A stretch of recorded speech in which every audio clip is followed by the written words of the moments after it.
Ça marche. Merci en tout cas de m'accueillir. C'est vraiment avec plaisir que nous sommes là avec mon épouse et c'est aussi un sujet de bénédiction de pouvoir prêcher dans cette église.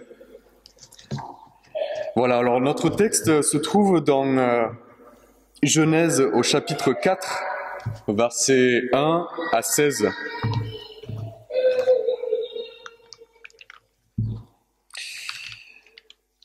Genèse chapitre 4, versets 1 à 16. Nous lisons. Adam connut Ève, sa femme. Elle conçut et elle enfanta Caïn, et elle dit, « J'ai formé un homme avec l'aide de l'Éternel. » Elle enfanta encore son frère Abel. Abel fut berger, et Caïn fut laboureur. Au bout de quelque temps, Caïn fit à l'Éternel une offrande des fruits de la terre. Et Abel, de son côté, en fit une des premiers-nés de son troupeau et de leur graisse. L'Éternel porta son regard favorable sur Abel et sur son offrande, mais il ne porta pas un regard favorable sur Caïn et sur son offrande. Caïn fut très irrité, et son visage fut abattu. Et l'Éternel dit à Caïn, « Pourquoi es-tu irrité et pourquoi ton visage est-il abattu? Certainement, si tu agis bien, tu relèveras ton visage. Et si tu agis mal, le péché se couche à ta porte, et ses désirs se portent vers toi, mais toi, domine sur lui. » Cependant, Caïn adressa la parole à son frère Abel. Mais comme ils étaient dans les champs, Caïn se jeta sur son frère Abel et le tua. L'Éternel dit à Caïn, « Où est ton frère Abel ?» Et il répondit, « Je ne sais pas. Suis-je le gardien de mon frère ?» Et Dieu dit, « Qu'as-tu fait ? La voix du sang de ton frère crie de la terre jusqu'à moi. Maintenant tu seras maudit de la terre qui a ouvert sa bouche pour recevoir de ta main le sang de ton frère. Quand tu cultiveras le sol, il ne te donnera plus sa richesse, tu seras errant et vagabond sur la terre. » Caïn dit à l'Éternel, « Mon châtiment est trop grand pour être supporté. Voici, tu me chasses aujourd'hui de cette terre, je serai caché loin de ta face et je serai errant et vagabond sur la terre, et quiconque me trouvera me tuera. » Et l'Éternel lui dit, « Si quelqu'un tuait Caïn, Caïn sera vengé 7 fois. » Et l'Éternel mit un signe sur Caïn pour que quiconque le trouverait ne le tuât point. Puis Caïn s'éloigna de la face de l'Éternel et habita dans la terre de Nod, à l'orient d'Éden. Voilà, c'est le texte de ce matin. C'est une histoire dramatique. Le premier fratricide de l'humanité, le premier meurtre de l'humanité. Et ce texte, en fait, a beaucoup à nous apporter en ce qui concerne nos relations mutuelles, nos relations humaines, mais aussi notre relation avec Dieu. Et donc cela a des implications dans notre couple, dans notre famille, mais aussi dans notre entourage. Il faut remettre un peu ce texte dans le contexte. Alors, juste après le premier péché d'Adam et Ève, au moment où ils ont mangé du fruit défendu, il faut rappeler ce qui s'est passé ensuite. Ils ont mangé du fruit défendu, ils eurent honte à ce moment-là d'être nus et ils ont tenté de se couvrir avec des feuilles de figuier.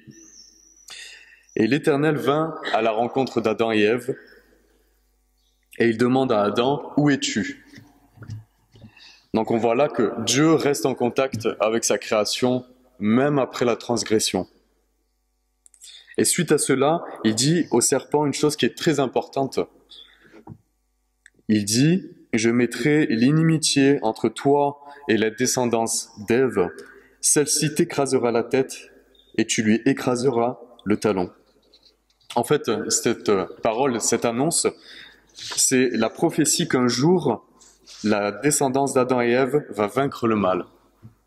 Il annonce après cela que Ève va enfanter dans la douleur et Adam va labourer avec douleur aussi le sol pour retirer ses fruits. Donc toute la création est chamboulée à ce moment-là. à cause de la transgression d'Adam et Ève. Puis il est dit ceci. L'Éternel Dieu fit à Adam et Ève des habits de peau dont il les revêtit. Puis il les chassa du jardin d'Éden à l'est. Donc, Adam et Ève, après avoir transgressé la loi de Dieu, ils ont été chassés du jardin d'Éden. Et Caïn, lui aussi, a transgressé la loi de Dieu et il a été chassé plus loin, à l'est d'Éden. En fait, il y a une distance entre les relations. Et nous voyons qu'à l'inverse, la grâce, c'est de venir en contact même de celui qui a transgressé la loi. La grâce de Dieu, c'est de venir au contact de ceux qui sont exilés, de ceux qui sont éloignés. Et c'est l'œuvre de Jésus. Il est venu pour ramener les captifs. Il est venu pour ramener les captifs de leurs propres péchés. Il est venu pour ramener à la maison ceux qui se sont éloignés du jardin de Dieu. Mais ce texte-là qu'on vient de lire pose une question. Est-ce que Dieu fait du favoritisme ? On serait tenté de dire, et je l'ai souvent entendu, que finalement, pauvre Caïn, Dieu a choisi l'offrande de Abel et il n'a pas choisi celui de Caïn, alors que Caïn a décidé de faire une offrande en premier. La question qu'on doit se poser, c'est pourquoi est-ce que Dieu a agréé l'offrande d'Abel et pas de Caïn ? Est-ce que c'était un choix arbitraire ? Et en fait, il faut répondre à cette question, autrement, on ne va pas bien comprendre tout le sens du texte. Ce texte fait appel à ce que l'on appelle le principe régulateur. Alors, c'est pas un gros mot théologique. Le principe régulateur, c'est en fait le concept que la Bible nous donne toutes les indications pour vivre le culte d'une manière qui honore Dieu. Dieu n'accepte pas toutes les offrandes, et ça on le voit avec le peuple d'Israël. Les offrandes qui lui plaisent, c'est aussi lié à une attitude de cœur. Donc Dieu donne des règles sur la manière dont on doit donner des offrandes. Et dans le chapitre 3 de la Genèse, Dieu annonce cette prophétie qu'on a dit, où la descendance d'Ève écrasera la tête du serpent, autrement dit, que la descendance d'Adam et Ève va écraser le mal.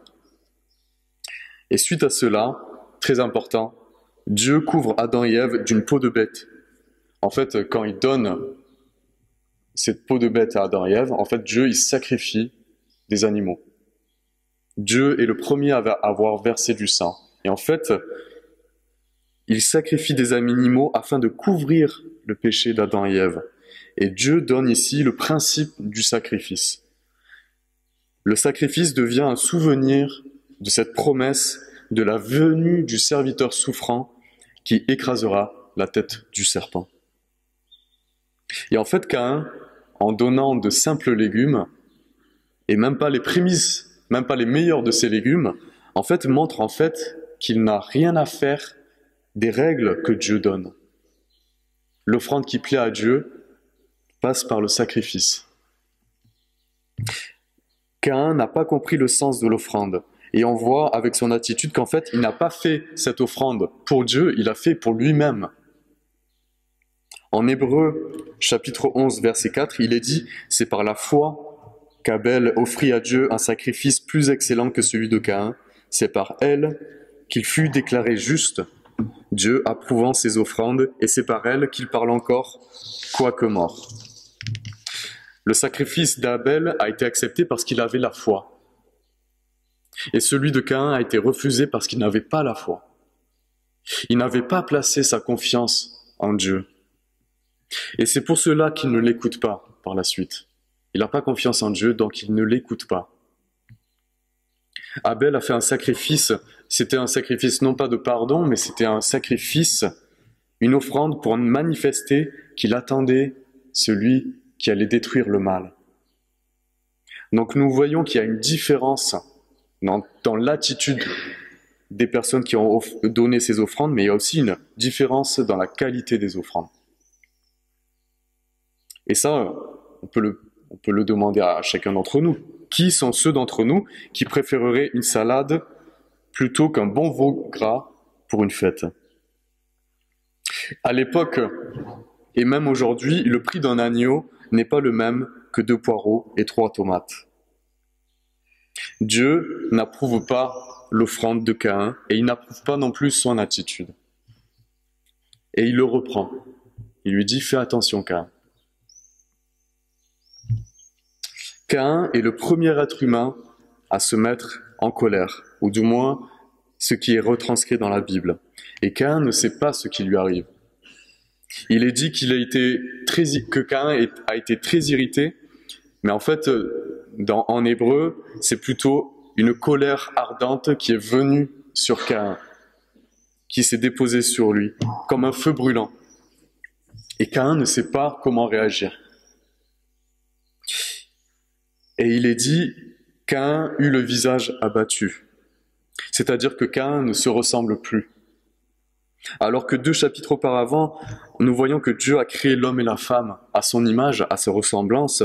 Nous voyons ici le premier homme qui, ayant le visage abattu par la colère, il ne se ressemble plus. Il ne ressemble plus à l'image dont Dieu l'a créé. Et l'homme en colère ne se ressemble plus.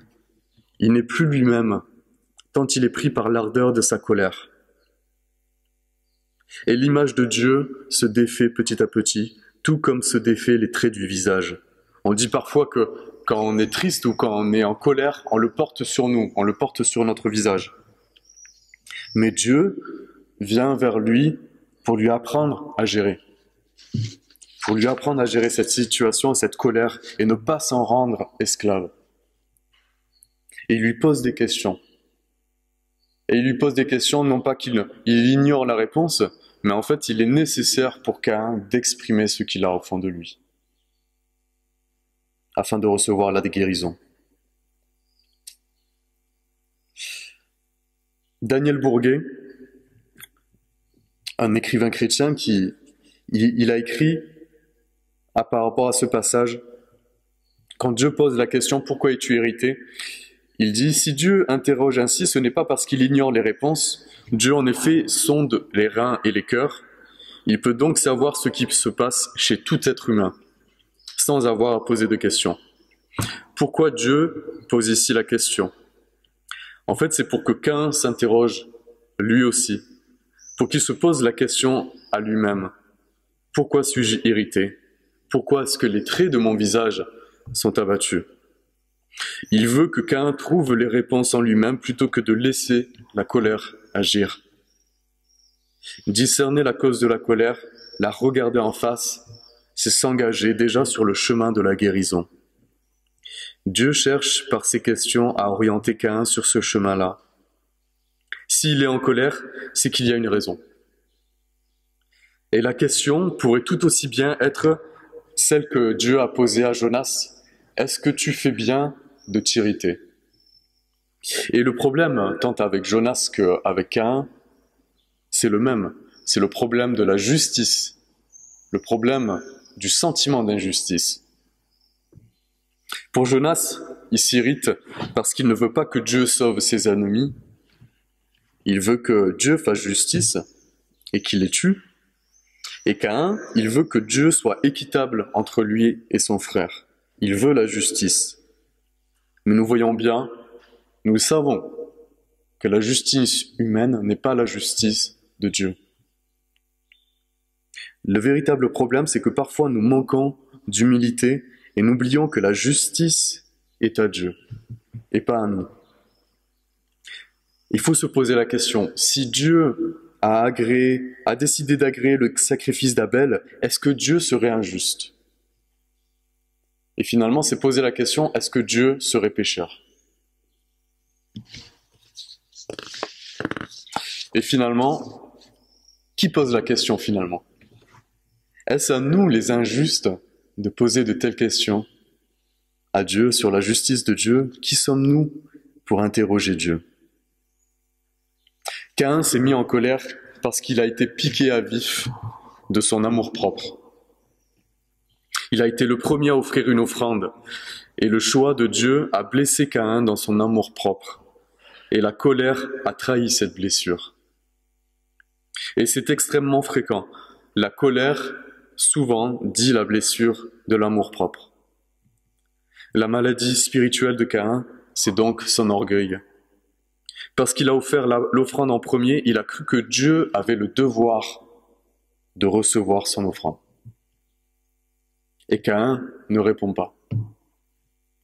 Le mutisme de Caïn est bien compréhensible. Celui qui est en train de l'interroger, c'est lui-même la cause de sa colère. Et cela nous arrive aussi parfois, nous voulons bien être soignés par Dieu, mais c'est la faute de Dieu si nous sommes malades. Ou du moins, c'est ce que nous pensons. La réalité, c'est que nous sommes pécheurs et que même notre raison est entachée du péché et nous empêche de voir la réalité telle qu'elle est. Mais Dieu vient à notre secours. Il vient au contact. Dieu s'approche de Caïn, il vient au-devant et il fait le premier pas et il ne peut pas faire mieux. Il vient en effet offrir la réconciliation et par sa question, il tend la perche à Caïn pour que celui-ci vide son sac, qu'il déverse sa colère sur Dieu. Et Dieu sait que Caïn est en colère contre lui, il vient lui donner la réconciliation et la guérison de son cœur malade. L'attitude de Dieu dans sa démarche de réconciliation est très importante pour nous. Dieu fait ainsi le premier pas et nous tend la perche. Et la réponse qu'il attend, c'est la prière. La prière est un remède contre la colère mal placée. Déverser sa colère devant Dieu est un merveilleux remède. Et on le voit même dans les psaumes. Il y a beaucoup de psaumes de colère, de psaumes d'imprécation. Exposer sa colère devant Dieu, c'est important aussi. Le médecin est habitué à se faire insulter par un malade. Il est habitué à recevoir du pu quand il crève un abcès. Même si Caïn doit blasphémer, Dieu est prêt à entendre le blasphème. Et Dieu veut guérir Caïn. Il ne vient pas pour juger, mais il vient pour guérir son cœur malade. Et il dit à Caïn, le péché est tapis à ta porte. Caïn est donc averti qu'un animal est couché derrière sa porte, un animal dangereux, parce qu'il appelle à le dominer, et c'est donc lui, le péché, l'adversaire. Et Dieu prend admirablement soin de Caïn et lui signale sur qui il pourra déverser sa colère, non pas sur Abel qui est innocent, mais sur la bête qui est derrière sa porte. Abel n'est pas l'ennemi de Caïn, et Dieu non plus. Par contre, Caïn a un ennemi véritable, et c'est le péché qui est tapis à sa porte. Le péché est présenté comme tapis à la porte, et c'est-à-dire qu'il n'est pas encore dans la maison du cœur de Caïn. Ce qui est tapis à la porte, en général, ce sont les chiens, les chats, les animaux domestiques. Et Dieu présente le péché non pas prêt à bondir et à défoncer la porte, mais comme un animal qui cherche des caresses, qui séduit celui qui est dans la maison. Et le péché est prêt à rentrer dès lors que le maître décide de lui ouvrir la porte. Et cela nous met en face la réalité que nous sommes tout le temps responsables lorsque nous péchons. Chaque fois que nous le faisons, c'est parce que nous lui avons ouvert la porte, en fait. Dieu dit à Caïn, « Mais toi, domine sur lui. » Dieu prévient Caïn et lui donne le moyen de guérison. C'est de dominer sur le péché. Et s'il donne cette indication, c'est qu'il lui en donne la capacité.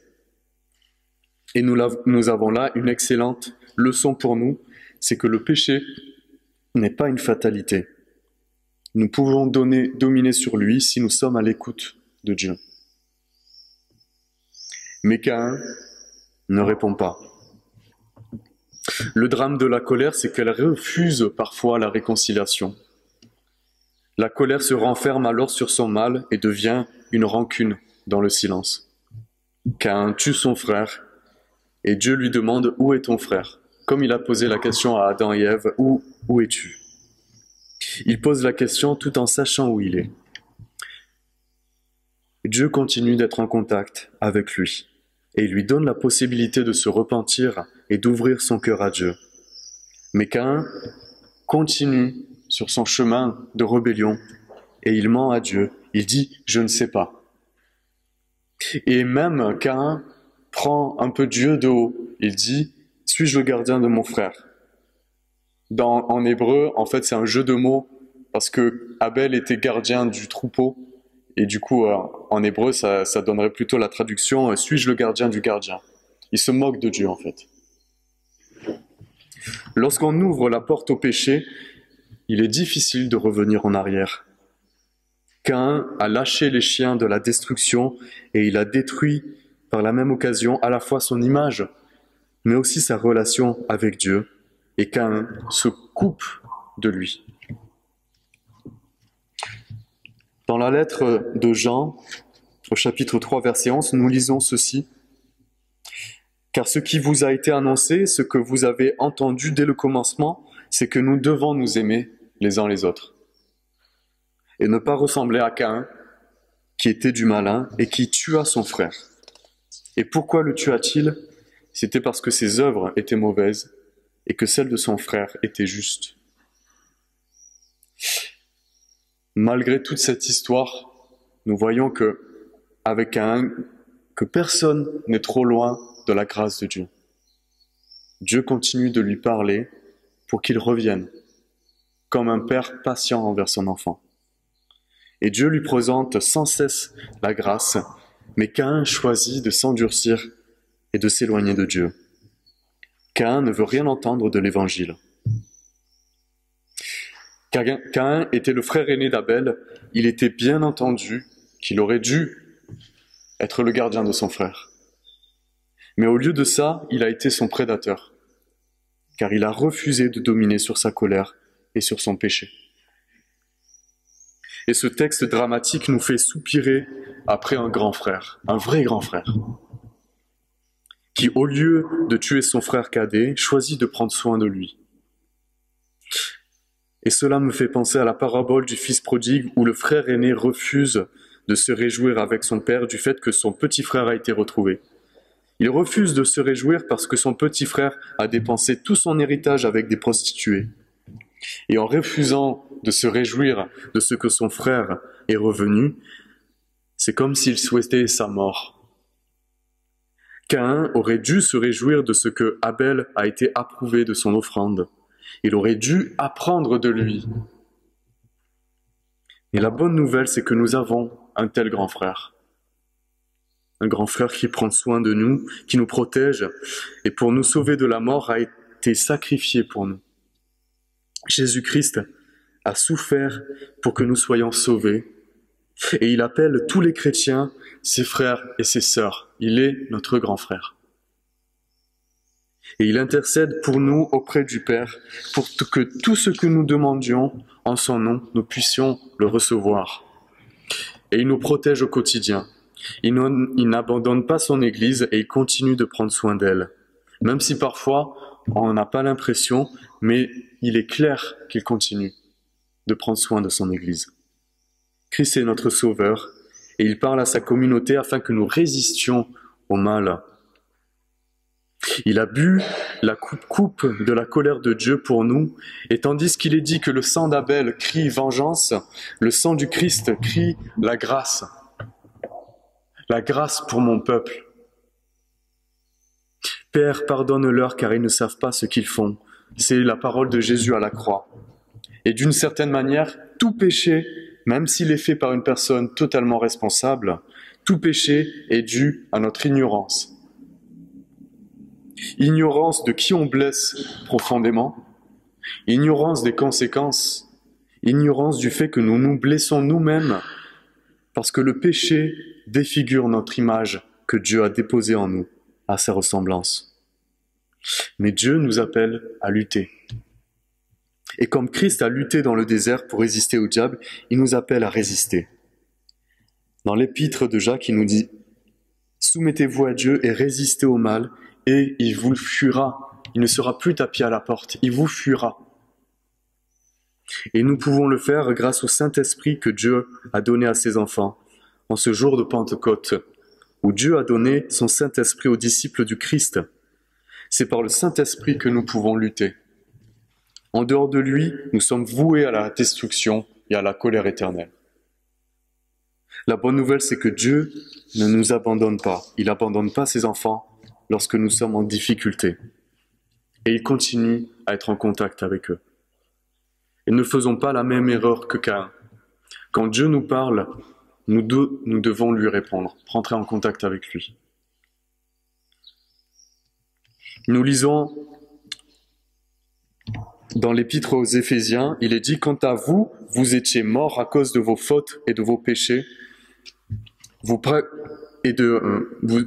étiez morts à cause de vos fautes et de vos péchés que vous pratiquiez autrefois conformément à la façon de vivre de ce monde, conformément au prince de la puissance de l'air, de l'esprit qui est actuellement à l'œuvre parmi les hommes rebelles. Nous tous aussi, nous étions de leur nombre. Notre conduite était dictée par les désirs de notre nature propre, puisque nous accomplissions les volontés de la nature humaine et de nos pensées. Et nous étions, par notre condition même, des enfants de colère. Mais Dieu, qui est riche en compassion, à cause du grand amour dont il nous a aimés, nous qui étions morts en raison de nos fautes, il nous a rendus à la vie avec Christ. Et c'est par grâce que vous êtes sauvés. Il nous a ressuscités et fait asseoir avec lui dans les lieux célestes, en Jésus-Christ. Il a fait cela afin de montrer, dans les temps à venir, l'infinie richesse de sa grâce, par la bonté qu'il a manifestée envers nous, en Jésus-Christ. Et je vais terminer avec une application que nous invite Daniel Bourguet qui nous dit « Quand tu es malade, prie. Ouvre ton cœur à Dieu. » En réalité, Dieu est déjà rentré dans ton cœur si tu es dans cette démarche.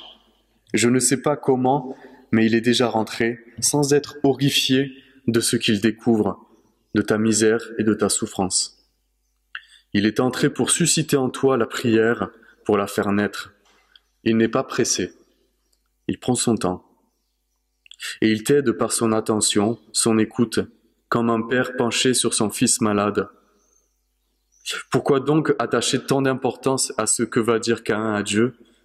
Parce que celui qui est derrière la porte va aussi entendre ce que va dire Caïn. C'est là quelque chose d'essentiel. Le mal écoute derrière la porte de notre cœur. S'il nous entend parler avec Dieu, nous entretenir avec lui dans la prière, alors il comprend que nous sommes du côté de Dieu et il capitule. Il s'éloigne tôt ou tard. Par contre, s'il entend Dieu parler tout seul, il prend acte de notre refus de prière et il s'en réjouit et il reste à la porte et il attend qu'on lui ouvre. Puissions-nous être une communauté qui prie et qui ouvre son cœur à Dieu. Je vous invite à la prière.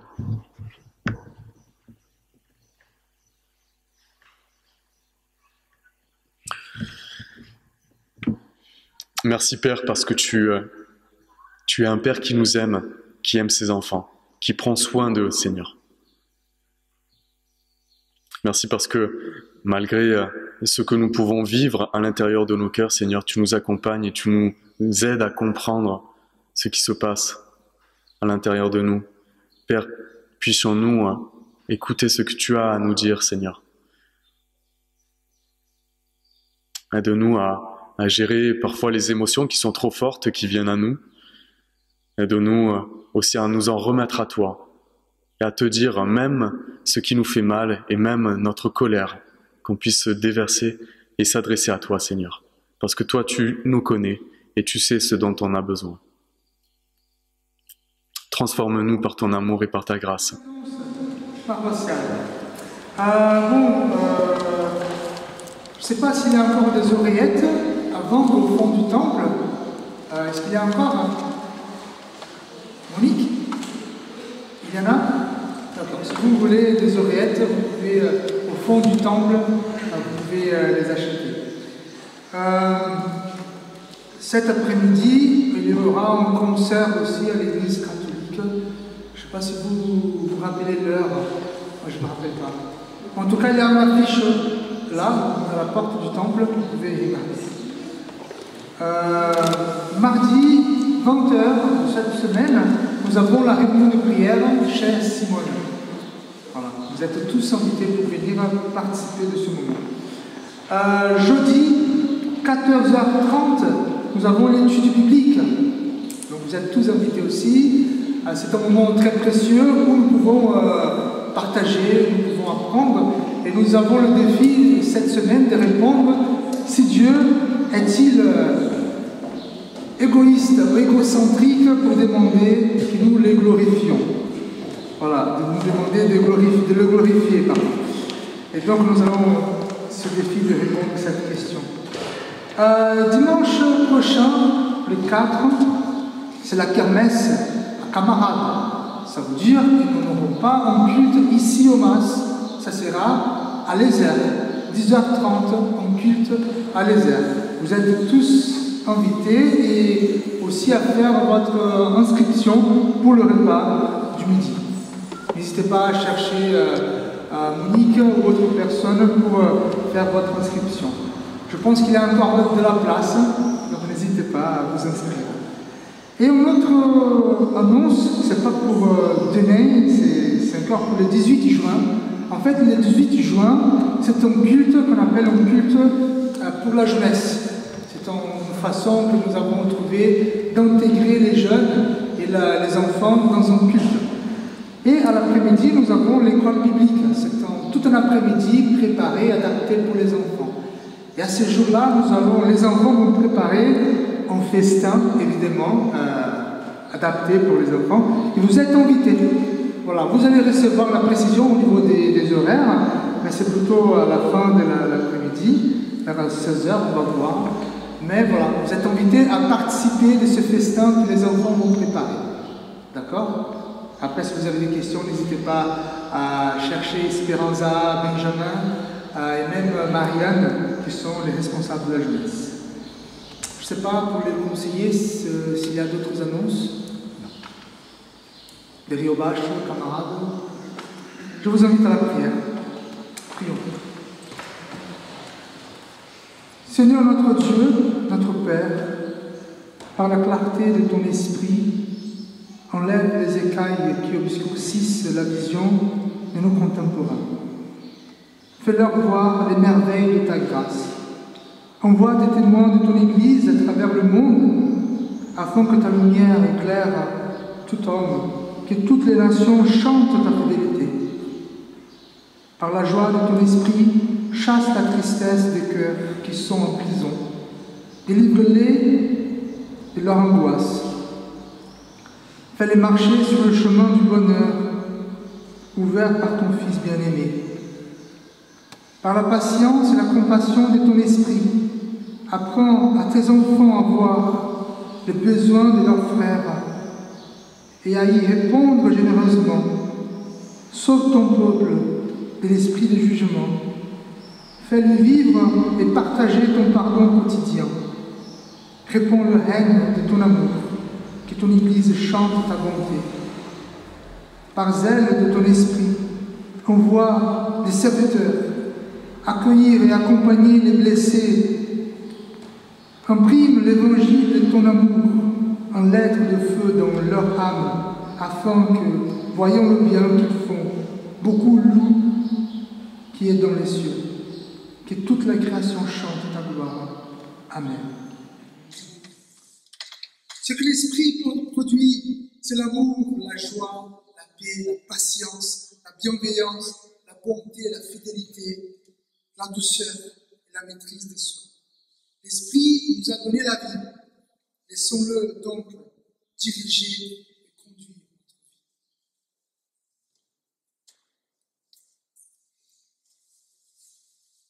Que le Dieu de toute promesse fasse lever en nous la plus belle des moissons et nous transforme en semeurs de son royaume.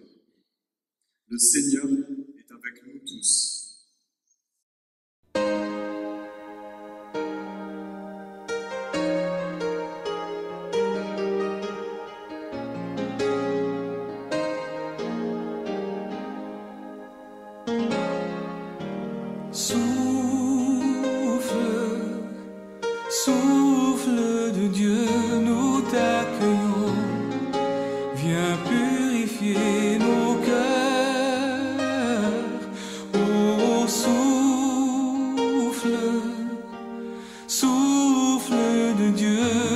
t'accueillons.